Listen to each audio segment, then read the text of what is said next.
ગુજરાતના ઇતિહાસમાં પહેલીવાર ભાજપ શાસિત પાટણ નગરપાલિકાની અંદર પ્રમુખ અને ચીફ ઓફિસરની ચેમ્બર પાસે બાઉન્સરો મૂકવામાં આવ્યા છે।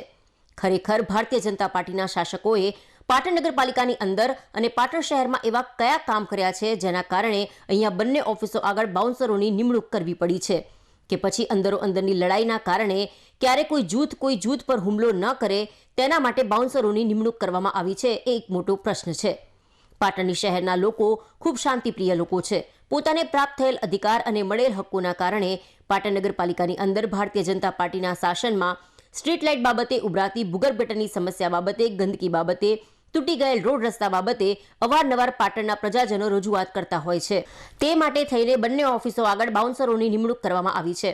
પાટણ નગરપાલિકાની અંદર પાછલા ઘણા સમયથી વારંવાર ટોળાઓ આવતા હોવાથી આવા ટોળાઓ પ્રમુખશ્રીને કે ચીફ ઓફિસરને ચેમ્બરમાં પ્રવેશીને પોતાના વિસ્તારની સમસ્યાઓની રજૂઆત કરી ન શકે તે માટે થઈને આ બાઉન્સરોની બંને ઓફિસો આગળ નિમણૂક કરવામાં આવી છે। પાટણ નગરપાલિકા આર્થિક સમસ્યાનો સામનો કરી રહી છે। ઇલેક્ટ્રિક બિલ ભરવા માટે પણ વારંવાર જીબી દ્વારા નોટિસો આપવામાં આવે છે। ત્યારે આ ભાજપ શાસિત પાટણ નગરપાલિકાના સત્તાધીશો બિનવ્યાજબી ખર્ચાઓ કરી અને નગરપાલિકાને વધુ આર્થિક નુકસાન સહન કરવા માટે આવા નિર્ણયો લેતા હોય છે। ખરેખર પાટણની પ્રજાનું સમસ્યા ઉકેલવા માટે ખર્ચ કરવો જોઈએ નહીં કે પોતાની સુરક્ષા માટે આવા ખર્ચાઓ કરી અને પાટણ નગરપાલિકાને નુકસાની કિંમત ધકેલવી જોઈએ। પાટણ શહેર કોંગ્રેસ વતી આ બાબતને અમે વખોડી કાઢીએ છીએ। ગુજરાતના ઇતિહાસમાં ભાજપ શાસિત પાટણ નગરપાલિકાની અંદર બાઉન્સરોની નિમણૂક કરવામાં આવી છે। ખરેખર આ નિંદનીય બાબત છે। પાટણની પ્રજા શાંતિપ્રિય પ્રજા છે।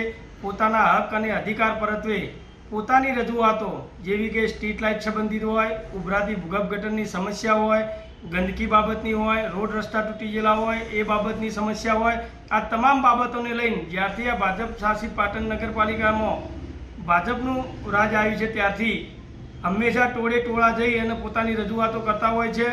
ત્યારે એમની રજૂઆત ચીફ ઓફિસર અને પ્રમુખશ્રીને સાંભળવી ન પડે એના માટે થઈ અને આજે ખરેખર શર્મિંદા કહેવાય આ બાબત। એવી બાબત કે પાટણ નગરપાલિકાની અંદર બાઉન્સરો પ્રમુખની ઓફિસ આગળ અને ચીફ ઓફિસરની આગળ બે બાઉન્સરોની નિમણૂક કરવામાં આવી છે।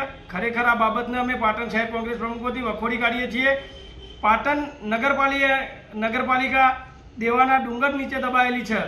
ખરેખર આર્થિક સામનો કરી રહી છે પાટણ નગરપાલિકા, ત્યારે આવા ખર્ચાઓ કરી અને ભાજપ શાસિત પાટણ નગરપાલિકાના સત્તાધીશો શું સિદ્ધ કરવા માગે છે એ ખ્યાલ આવતો નથી। ખરેખર આ બાબત નિંદનીય છે। લોકોને પોતાની રજૂઆત નગરપાલિકાના પ્રમુખ અને ચીફ ઓફિસરને કરવાની હોય છે, તો એમની ઓફિસ આગળ આ બાઉન્સર બેહાડી અને પોતાની રજૂઆત ના થઈ શકે એના માટે બાઉન્સર બેહાડવામાં આવે એ ખરેખર નિંદનીય છે। એને અમે વખોડી કાઢીએ છીએ।